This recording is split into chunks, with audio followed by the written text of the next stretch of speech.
Hello বন্ধুরা, কেমন আছো তোমরা সবাই? একটি নতুন ব্লগে তোমাদের সবাইকে স্বাগত। তো দেখো, আজকে সকাল সকাল উঠে পড়েছি আর তোমাদের আজকে একটা গল্প বলবো, আমার জীবনেরই একটা কিছুটা কিছুটা তোমাদেরকে বলবো। তো এই যে ঘর তিনটে তোমাদের দেখালাম, এটা পাশের বাড়ি, ওরা ভাড়া থাকে। তো এই কর্নারের ঘরটাতে একটা ফ্যামিলি থাকে, একটা বাচ্চা আর স্বামী স্ত্রী, আর একটা মেয়ে বিয়ে হয়ে গেছে। তো বাচ্চাটাকে মানে স্বামী স্ত্রী ওরা কাজ করে, বাচ্চাটা না একাই থাকে। বিকেলবেলা বাবা মা আসে, সারাদিন বাচ্চাটা একা থাকে, একা স্কুলে যায়, রেডি হয়, স্নান করে, একা একা খায় দায়, একা একাই স্কুলে যায়। তো আমি ওকে দেখে আমার জীবনের অনেকটা ছোটোবেলার কথা মনে পড়লো, কারণ আমি যখন অনেকটা ছোট তখন আমার মা আমাকে রেখে কাজে চলে যায়। আমার মা চাকরি করতেন, একটা প্রাইভেট ফার্মে চাকরি করতেন। তো মা কাজে চলে যায়, তখন না মাকে খুব মিস করতাম, মানে খুব মনে হতো যে সবার বাবা মা স্কুলে নিতে আসে, আমার বাবা মা কেন আমাকে স্কুলে নিতে আসে না, আমার বাবা মা কেন আমাকে একটু পড়তে দিতে আসে না। আমি নাচ শিখতে যেতাম, আমার বাবা মা আমাকে, বিশেষ করে আমার মা কেন আমাকে একটু নিতে আসে না। কিন্তু সেই জায়গাটা কিছুটা হলেও পূরণ করেছিল আমার মেজদি।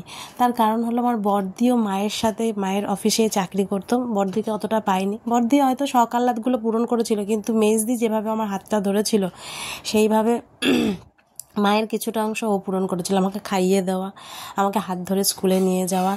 তো এইটা এই সমস্ত কিছু না ভোলার নয়, আর কোনো দিন ভুলবও না। আর এখন যখন মা বাড়িতে আছে তখন আমরা নেই, মানে এখন যখন মাকে পাওয়ার সময়, মা এখন রিটায়ার হয়ে গেছে, এখন যখন মাকে পাওয়ার সময় তখন আমরা নেই মানে আমাদের 3 বোনেরই বিয়ে হয়ে গেছে, আমরা সবাই এখন যে যার সংসার নিয়ে ব্যস্ত। তো মাকে এখন, আজকে ওই বাচ্চাটাকে দেখে আমার এতটা মনটা খারাপ হচ্ছিল, কারণ আমি প্রতিদিন রান্না করি না, আর ওকে দেখি ও কি সুন্দর নিজের মতো নিজে, হয়তো হার্ডলি 10-11 বছর বয়স হবে বাচ্চাটা, কি তাও হয়েছে কি জানি না। তো যাই হোক, ও নিজের মতো নিজে রান্না করে, স্নান করে, খায়, একা একা কি সুন্দর রেডি হয়ে স্কুলে যায়। তো আমারও না আমার সেই পুরোনো দিনগুলোর কথা মনে পড়ে যাচ্ছিল।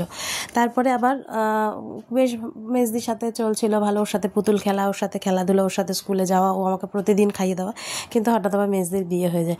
মেজদির বিয়ে হয়ে যাওয়ার পরে আমি আবার পুরো একা, আমি সারাদিন বাড়িতে একা।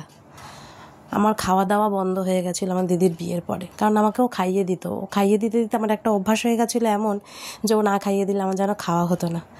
তো এই ছোটোবেলার কিছুটা অংশ তোমাদেরকে বললাম, কারণ আজকে ওই বাচ্চাটাকে দেখে না আমার খুব খুব কষ্ট হচ্ছিল যে আমরাও এই সময়টা একদিন কাটিয়ে এসেছি।